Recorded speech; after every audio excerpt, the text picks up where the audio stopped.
Assalamualaikum warahmatullahi wabarakatuh. Kami dari kelompok B yang beranggotakan Ratna Megawangi, Putri Aisyah Intan Agilia, Elga Salsabila, Ningtyas Sholihah, Fadilah Novrianti, Asfi Lailatul Hijjah dan Kirana Nurisabila. Kami akan mempresentasikan video pembelajaran tentang RPP dan silabus kelas 3 tema 1 subtema 1 yang telah kami buat untuk memenuhi tugas mata kuliah strategi pendidikan. Selamat menonton. Pembelajaran 1. Baik, kali ini kita akan mempelajari mengenai ciri-ciri makhluk hidup. Kita akan membahas mengenai hewan cicak. Cicak adalah salah satu contoh makhluk hidup. Untuk mengetahui ciri-ciri cicak sebagai makhluk hidup, marilah kita menyanyikan lagu Cicak-cicak di Dinding. 1, 2, 3. Cicak-cicak di dinding, diam-diam merayap. Datang seekor nyamuk, hap, lalu ditangkap. Kemudian perhatikan kembali syair lagu Cicak-cicak di Dinding. Berdasarkan syair lagu tersebut, cicak memiliki ciri-ciri dapat bergerak dengan cara merayap di dinding dan memerlukan makanan. Makanan cicak ialah nyamuk. Ikan juga merupakan makhluk hidup. Ikan memiliki beberapa kesamaan dengan cicak. Ciri-ciri cicak ialah cicak dapat bergerak, kemudian cicak bergerak dengan cara merayap. Cicak membutuhkan makanan. Salah satu jenis makanan cicak ialah nyamuk. Cicak bernafas dengan paru-paru. Pada kaki cicak terdapat bantalan perekat yang namanya ialah spatula, yang gunanya untuk merayap di dinding. Cicak berkembang biak dengan cara bertelur. Kemudian ciri-ciri ikan. Ikan bergerak dengan cara berenang. Kemudian ikan berenang menggunakan siripnya. Ekor ikan digunakan untuk membelok arah berenang. Makanan ikan diantaranya ialah cacing dan pelet. Kemudian ikan bernafas dengan insang. Dari ciri-ciri kedua hewan tersebut dapat kita simpulkan, yaitu ciri-ciri makhluk hidup yang pertama ialah makhluk hidup ialah bernafas. Kemudian yang kedua, makhluk hidup itu bergerak. Dan yang ketiga, makhluk hidup bertumbuh dan berkembang. Dan yang keempat, makhluk hidup itu membutuhkan makan dan minum. Dan yang kelima, makhluk hidup berkembang biak. Pembelajaran 2. Assalamualaikum warahmatullahi wabarakatuh. Waalaikumsalam warahmatullahi wabarakatuh. Selamat pagi adik-adik. Pagi Kak. Bagaimana kabarnya hari ini? Sehat Kak. Alhamdulillah. Sudah siap belajarnya? Siap Kak. Wah, sudah semangat nih. Berarti tadi sudah sarapan? Sudah. Belum, Kenapa belum? malas Kak. Wah, harus sarapan dulu biar semangat belajarnya loh. Ya, sebelum belajar kita harus sarapan terlebih dahulu. Oke? Oke Kak. Sekarang kakak mau mengabsen dulu ya. Tony, Hadir Kak. Zahra, Sakit Kak.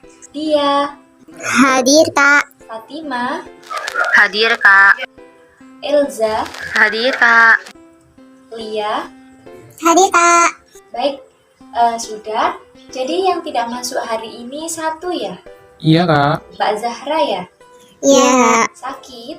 Iya. Jadi nanti kita pulang sekolah, kita ke rumah Mbak Zahra ya untuk menjenguknya. Siap Kak. Bentar. Nah sekarang sebelum memulai pembelajaran, kita mulai dengan berdoa terlebih dahulu. Ayo, siapa yang mau memimpin doa? Saya Kak. Iya Mbak Elza, silakan. Ayo. Berdoa dimulai. Bismillahirrahmanirrahim. Rabbi zidni ilma warzuqni fahma waj'alni minasyolihin. Amin. Berdoa selesai. Terima kasih Mbak Zahra, silakan duduk. Nah, sekarang kita mulai belajar. Masih semangat kan ya? Masih. Wah, kok sudah lemes? Biar tambah semangatnya, kakak mau ngajak adik-adik untuk tepuk semangat dulu ya. Biar nambah semangatnya ya. Iya. Tepuk semangat. Ha. Asik jos. Sekali lagi, tepuk semangat.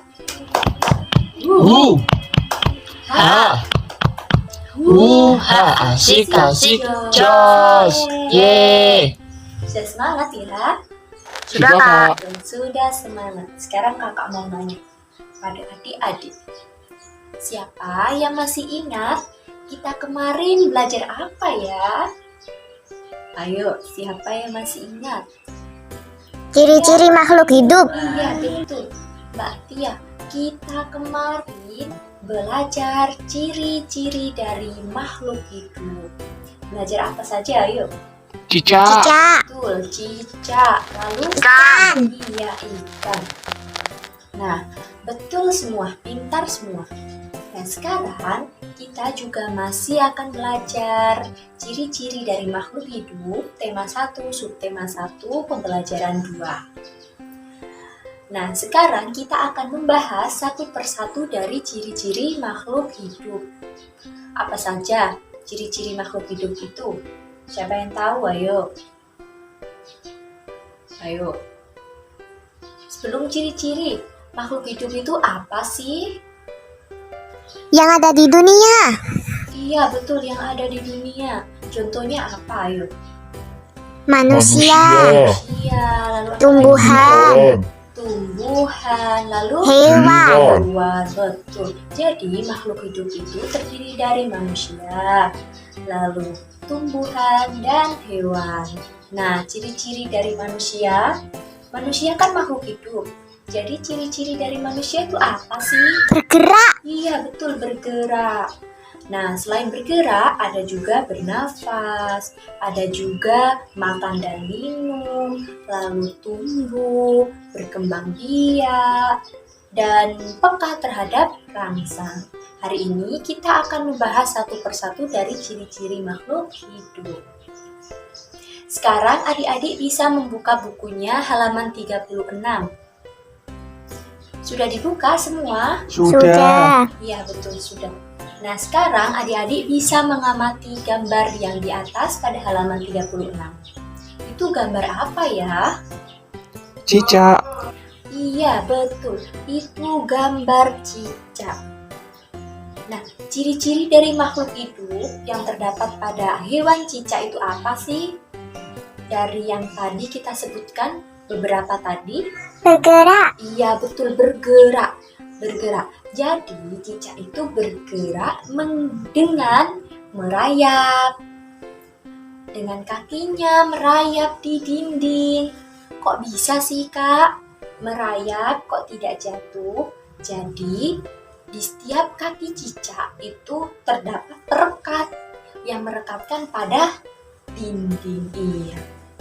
Nah, sekarang biar kalian tahu cara makhluk hidup bergerak, kakak akan nunjuk satu dari kalian untuk membacakan teks yang ada di bawah gambar, ya. Itu cara bergerak, cara makhluk hidup bergerak. Ayo coba Mas Tony dibaca. Makhluk hidup bergerak berbeda-beda. Ikan bergerak dengan berenang, manusia bergerak dengan berjalan, dan cicak bergerak dengan berayap. Baik, terima kasih Mas Tony. Ya, Jadi seperti yang sudah dibaca oleh Mas Tony bahwa makhluk hidup itu memiliki cara bergeraknya masing-masing. Manusia itu dengan berjalan, lalu ada cicak tadi. Cicak itu bergeraknya dengan merayap. Lalu ada ular. Ular itu bergeraknya dengan apa? Melatah. Ya, dengan melatah. Melatah dengan perutnya ya. Lalu ada juga ikan bergerak dengan berenang. Berenang dengan apanya? Sirip. Dengan siripnya, betul. Nah, sekarang adik-adik bisa membuka halaman bukunya halaman 37 ya. Sudah dibuka? Sudah. Sudah. Sekarang adik-adik bisa mengamati gambar yang ada di halaman 37. Itu gambar apa ya? Ikan dan organ tubuh manusia. Iya, betul. Itu gambar ikan dan gambar organ manusia. Ya. Organ manusia apa ya yang terlihat? Paru-paru. Paru-paru, betul. Nah, ciri dari makhluk hidup yang kedua yaitu bernafas. Ayo, coba diamati lagi gambarnya. Manusia itu bernafas menggunakan apa ya? Paru-paru. Iya, menggunakan paru-paru. Jadi manusia itu menghirup oksigen dan melepaskan karbon dioksida dengan menggunakan paru-paru. Lalu gambar yang kedua ada gambar ikan. Kalau ikan itu bernafasnya menggunakan apa ya? Ayo, siapa yang bisa? Iya, ayo Mbak Tia, apa? Insan. Iya, betul. Jadi, kalau ikan itu bernafas menggunakan insan. Betul sekali. Nah, jadi setiap makhluk hidup itu memiliki alat pernafasan berbeda-beda, bernafasnya dengan cara yang berbeda. Kalau manusia tadi dengan paru-paru, kalau ikan tadi dengan insan. Kalau tumbuhan, ayo siapa yang tahu tumbuhan itu bernafasnya dengan apa ya? Ayo siapa yang tahu? Gak ada yang tahu. Itu di bukunya dibawa teks tentang cara bernafasnya makhluk hidup itu. Kalian bisa mencari di buku bacaan kalian, di buku yang dimiliki kalian, nama alat pernafasan tumbuhan. Ya, ini tugas kelompok ya. Masing-masing kelompok terdiri dari 2 orang. Jadi kelompoknya per bangku ya. Ya. Nanti kakak tanya, salah satu dari kelompok akan kakak tanya. Oke? Siap? Siap. Sudah selesai semuanya? Sudah, Kak. Kak. Sudah. Baik, sekarang kakak mau nanya. Kelompoknya Mbak Dila dengan Mbak Elsa. Ayo, apa nama alat pernafasan bagi tumbuhan? Alat pernafasan bagi tumbuhan adalah stomata. Iya, betul. Jadi, alat pernafasan pada tumbuhan disebut dengan stomata. Nah, siapa yang tahu sekarang stomata itu apa ya? Ayo, siapa yang tahu? Gak ada yang tahu? Ayo. Tidak tahu, Kak. Jadi, stomata itu mulut dari tumbuhan yang berupa pori-pori kecil yang terdapat pada permukaan daun. Nah, stomata ini menjadi alat pernafasan untuk tumbuhan. Gitu, ya.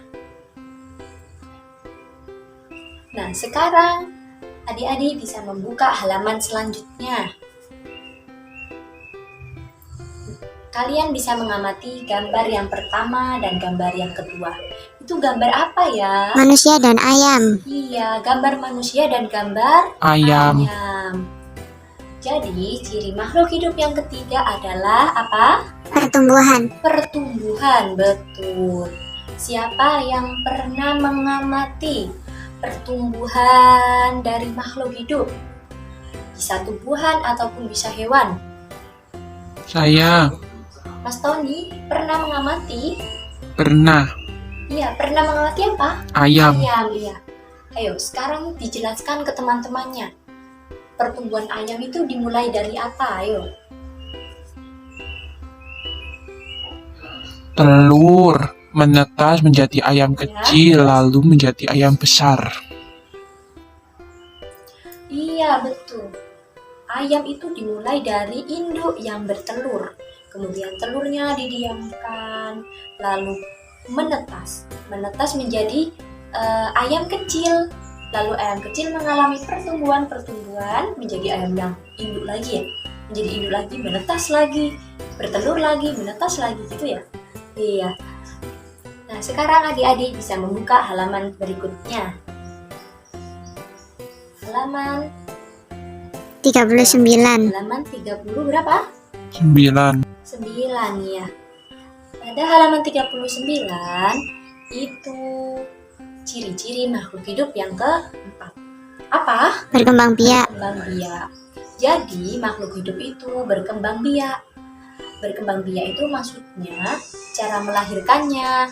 Ada yang melahirkan, lalu ada juga yang bertelur. Seperti apa kalau bertelur? Ayam. Iya betul, seperti ayam. Kalau melahirkan seperti kita Manusia. Iya. Nah, sekarang adik-adik bisa mengerjakan tugas yang ada di tabel. Itu adalah tugas individu ya. Tugas individu semua, jadi semua harus mengerjakan. Adik-adik bisa mengisi nama makhluk hidupnya apa. Lalu kalau melahirkan, makhluk hidupnya itu berkembang biak dengan melahirkan, dicontreng di melahirkannya. Kalau berkembang biak dengan bertelur, maka dicontreng bertelurnya.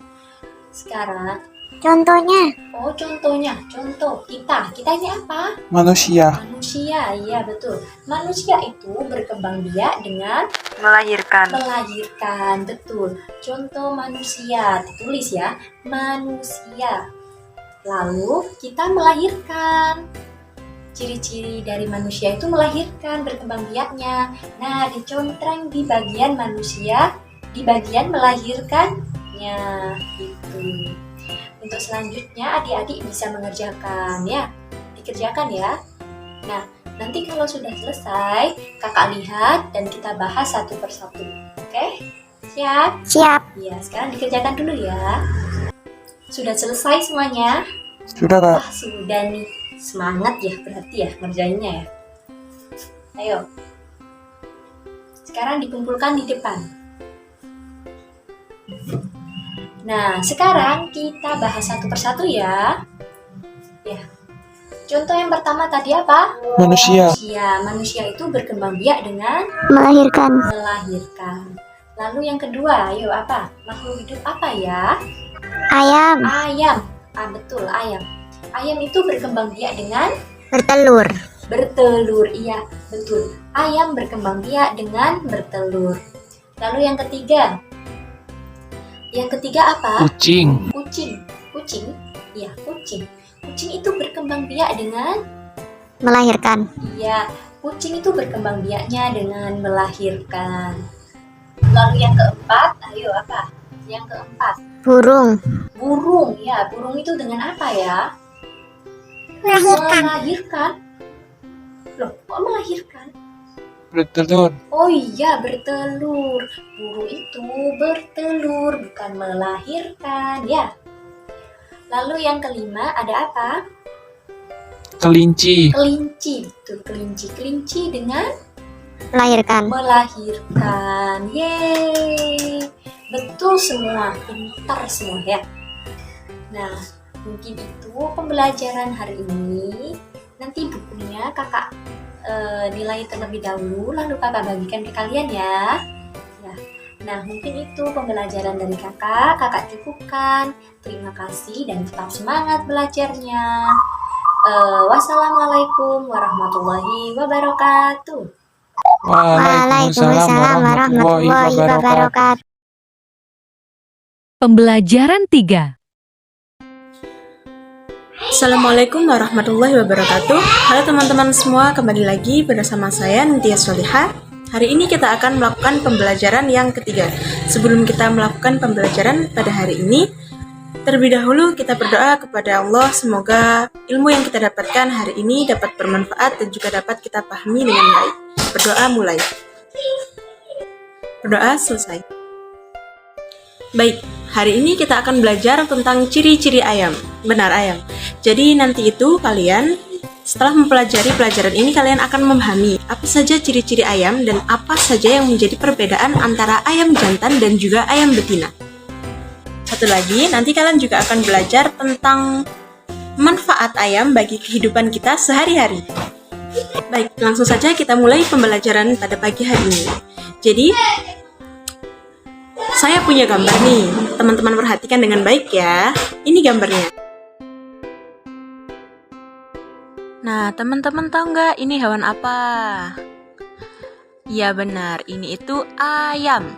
Kira-kira setelah mengamati gambar ini, teman-teman tahu nggak mana yang ayam jantan dan mana yang ayam betina?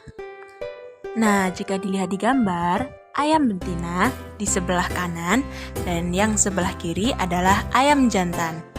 Nah, teman-teman tahu nggak apa sih perbedaan antara ayam jantan dan juga ayam betina? Jadi, perbedaan antara ayam jantan dan ayam betina yang pertama itu terdapat pada bentuk tubuhnya.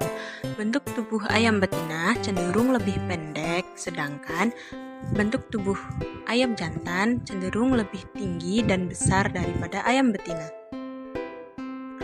Perbedaan yang kedua terdapat pada bentuk ekornya. Jika dilihat di gambar, bentuk ekor jantan lebih panjang daripada bentuk ekor betina. Dan perbedaan yang ketiga dapat dilihat dari bentuk jengger ayam. Ya, jengger ayam jantan lebih besar dan lebih panjang daripada jengger ayam betina. Teman-teman, ternyata ayam itu memiliki banyak manfaat loh bagi kehidupan kita sehari-hari. Contohnya, seperti daging ayam yang dapat dikonsumsi, memiliki banyak nutrisi untuk pertumbuhan, serta telur ayam betina yang bisa dikonsumsi dan baik untuk pertumbuhan anak-anak. Nah, gimana teman-teman? Udah paham apa aja ciri-ciri ayam dan perbedaan antara ayam jantan dan ayam betina? Juga teman-teman udah tahu kan apa aja sih kegunaan ayam bagi kehidupan kita sehari-hari? Nah, untuk selanjutnya kita akan belajar cara pengurangan dengan menggunakan lagu Ayam Berkotek. Ada yang tahu kan? Lagu Ayam Berkotek pasti tahu lah ya. Kita nyanyi sama-sama yuk.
sudah cukup pembelajaran pada hari ini. Semoga bermanfaat. Jangan lupa dicatat ya teman-teman poin-poin pentingnya tentang ciri-ciri ayam, juga perbedaan antara ayam jantan dan ayam betina. Oke, sekian dari saya. Apabila ada salahnya, saya mohon maaf yang sebesar-besarnya. Wassalamualaikum warahmatullahi wabarakatuh. Dadah. Pembelajaran 4. Assalamualaikum warahmatullahi wabarakatuh. Untuk materi selanjutnya yaitu tematik tema 1 pertumbuhan dan perkembangan makhluk hidup kelas 3, subtema 1 ciri-ciri makhluk hidup pembelajaran 4. Langsung saja kita pada pembelajarannya. Ciri makhluk hidup adalah tumbuh. Tumbuh artinya bertambah ukuran, baik berat maupun tinggi. Pertumbuhan manusia dipengaruhi oleh makanan dan juga kebiasaan berolahraga. Olahraga ada bermacam-macam cara. Salah satunya adalah dengan permainan. Nah, pembelajaran sebelumnya kita sudah belajar tentang ciri-ciri makhluk hidup. Ciri-ciri makhluk hidup yang kita pelajari kali ini adalah makhluk hidup itu bertumbuh baik secara berat maupun secara tinggi badan. Mungkin pada waktu bayi atau waktu sekarang akan berbeda untuk berat badannya, tingginya, dan pertumbuhan manusia itu dipengaruhi oleh makanan dan juga kebiasaan berolahraga. Bermain kuda-kudaan. Nah, pada ilustrasi tersebut ada 4 orang anak yang sedang bermain kuda-kudaan. Apa itu bermain kuda-kudaan? Bermain kuda-kudaan adalah salah satu permainan olahraga. Permainan ini dapat membantu memperkuat kekuatan tangan dan kaki. Permainan ini juga melibatkan gerak yang merupakan salah satu ciri makhluk hidup. Carilah temanmu yang memiliki berat badan yang seimbang. Nah, di sini jika kita ingin melakukan permainan ini, kita harus mencari teman yang berat badannya seimbang. Lalu tentukan terlebih dahulu yang akan menjadi penunggang dan yang akan menjadi kuda. Adik-adik bisa menentukannya dengan cara sweet atau bisa dengan batu gunting kertas. Nah, anak yang menjadi kuda akan menggendong temannya dari garis start, lalu ketika diberi aba-aba, dia akan berjalan ataupun berlari sampai ke garis finish. Pasangan yang lebih dulu mencapai garis finish adalah pemenangnya. Ulangi kegiatan dengan pergantian perang kuda dan penunggangnya. Nah, ini adalah cara untuk bermain kuda-kudaan. Nah, perlu diperhatikan ya, dalam bermain ini juga harus berhati-hati dan juga tetap pada pengawasan. Nah, selanjutnya jawablah pertanyaan berikut dengan baik dan benar sesuai dengan pernyataan tadi. Yang pertama, mengapa bermain kuda-kudaan dapat membantu memperkuat tangan dan kaki? Soal yang kedua, apa yang harus dilakukan agar dapat memenangkan perlombaan kuda-kudaan? Nah, mari kita jawab bersama-sama ya pertanyaan yang pertama. Mengapa permainan kuda-kudaan dapat membantu memperkuat tangan dan kaki?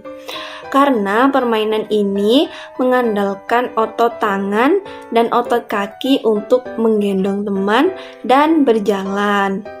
Untuk pertanyaan yang kedua, apa saja yang harus dilakukan agar dapat memenangkan perlombaan kuda-kudaan? Yang pertama, anak yang menjadi kuda akan menggendong temannya dari garis start saat diberi aba-aba, berjalan atau berlari sampai ke garis finish. Pasangan yang lebih dulu mencapai garis finish akan menjadi pasangan yang menang. Nah, untuk dapat bermain kuda-kudaan dengan baik, diperlukan badan yang sehat dan kuat. Coba adik-adik tuliskan hal-hal yang harus dilakukan untuk menjaga tubuh kita harus tetap sehat dan kuat. Nah, bagaimana nih adik-adik cara agar tubuh kita tetap sehat dan kuat? Nah, setelah ini saya akan memberikan contoh bagaimana kita menjaga tubuh agar tetap sehat dan kuat. Yang pertama yaitu makan yang teratur dan bergizi. Adik-adik bisa memenuhi makanan yang bergizi ini dengan bisa 4 sehat, 5 sempurna. Untuk yang kedua, adik-adik bisa berolahraga dengan teratur. Hal ini bisa menjaga tubuh kita tetap sehat dan kuat. Untuk yang ketiga, adik-adik, yaitu menjaga kebersihan diri dan lingkungan. Nah, dengan mandi, dengan keramas, gosok gigi, menjaga lingkungan sekitar, bisa juga dengan membuang sampah pada tempatnya. Yang terakhir yaitu istirahat yang cukup.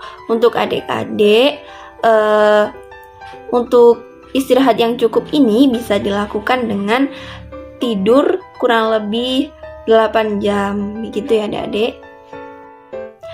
Setelah itu perhatikan gambar yang ada di slide ini.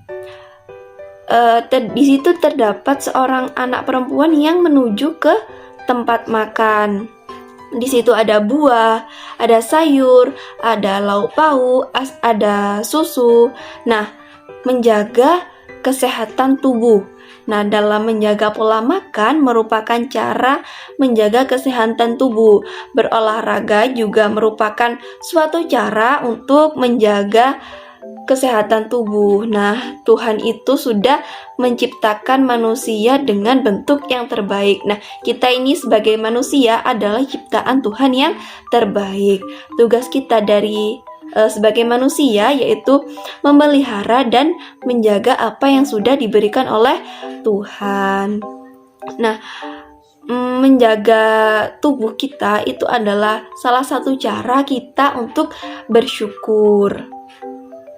Nah, apakah adik-adik sudah termasuk kepada siswa yang sudah melakukan rasa syukur, sudah bersyukur atas tubuh yang diberikan oleh Allah Subhanahu wa Ta'ala kepada kita? Nah, kalau adik-adik sudah bersyukur, adik-adik harus bisa merawat tubuh adik-adik dengan makan makanan yang sehat, berolahraga dengan yang baik dan rutin. Nah, kalau adik-adik sudah melakukan hal itu, maka adik-adik bisa dikatakan sebagai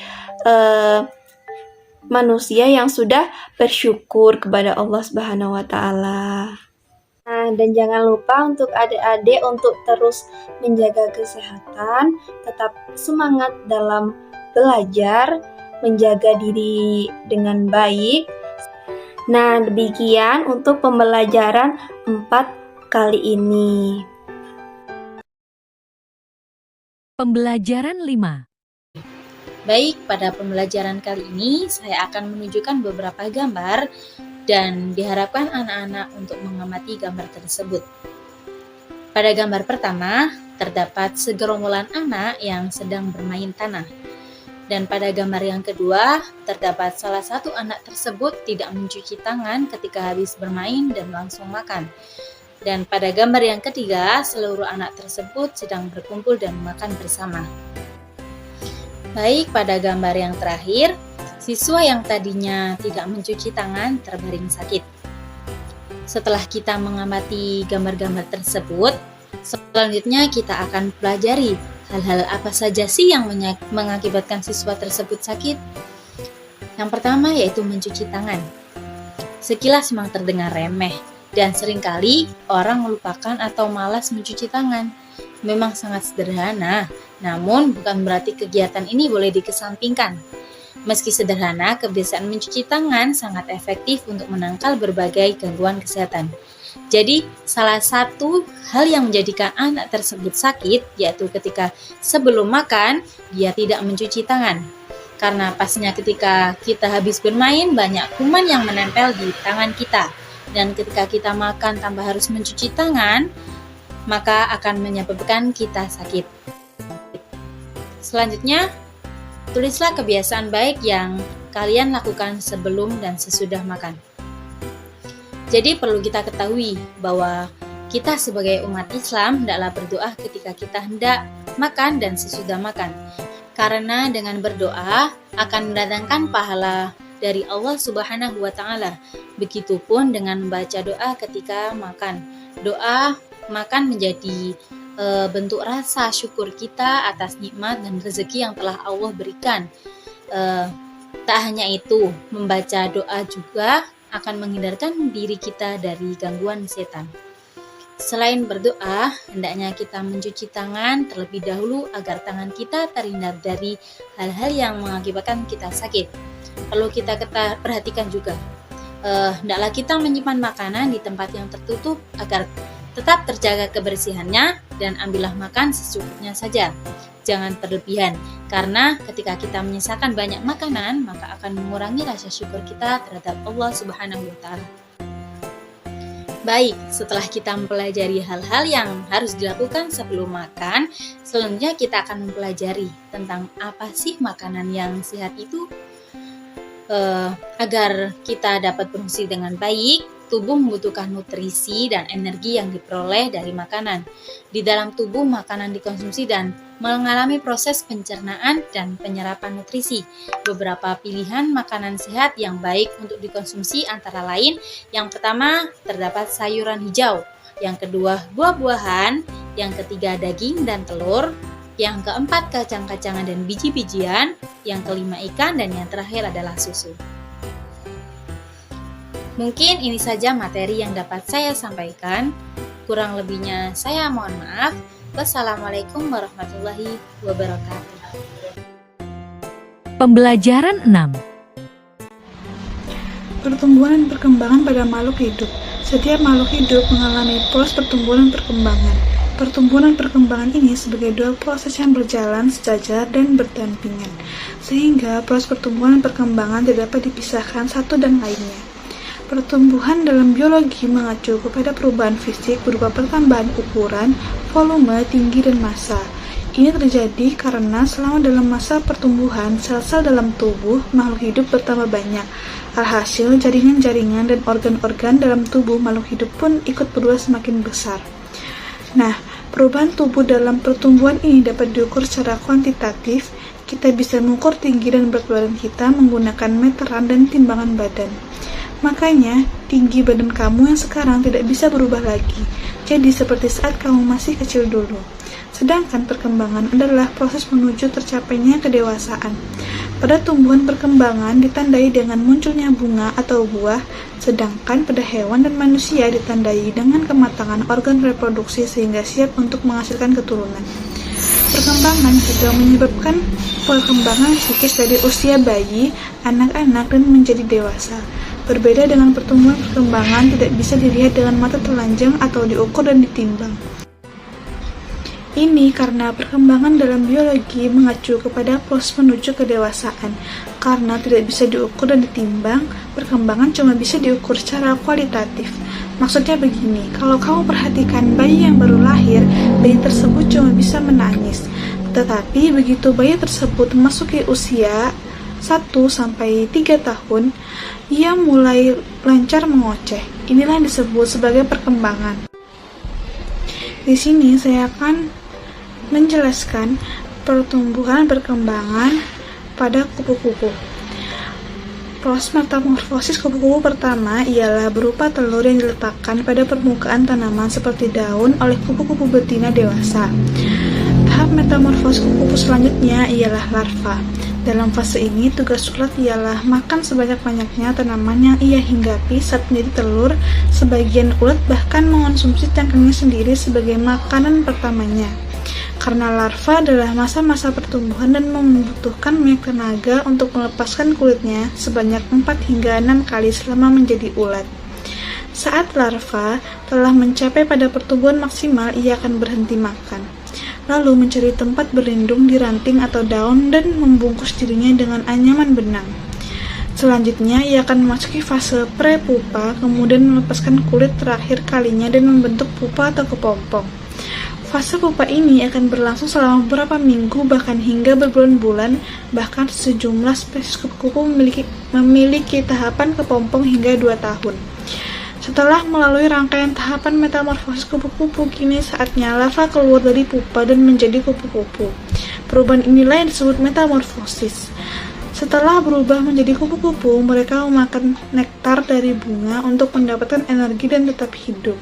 Umumnya, kupu-kupu dewasa hanya bertahan hidup selama 1 hingga 2 minggu, tetapi beberapa spesies juga bisa berhibernasi selama musim dingin dan bertahan hidup beberapa bulan lebih lama.